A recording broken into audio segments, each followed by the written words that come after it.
Right now, every software company is asking, what's our moat? What actually keeps customers from replacing us with AI?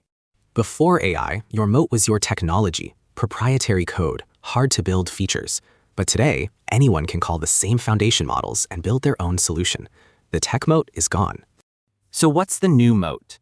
It comes down to 4 things. Data. Not everyone has your customer interactions, your operational history, your support calls, your institutional knowledge. The more context you can bring to AI, the harder you are to replace. Second, outcomes. People don't wake up wanting an LLM. They want to close a deal, process an invoice, hire an employee, launch a campaign. The companies that deliver those outcomes win. Third, trust. Reliability matters more than raw capability. Can your customers trust the output, audit it, control access, and manage risk? Fourth, speed of learning. When everyone has access to the same models, the advantage shifts to who can observe, adapt, and improve the fastest. That's exactly what we're focused on at Domo, helping organizations connect their data, deliver better outcomes, build trust, and learn faster with AI. The old moat may be gone, but the chance to build lasting value, that's just getting started.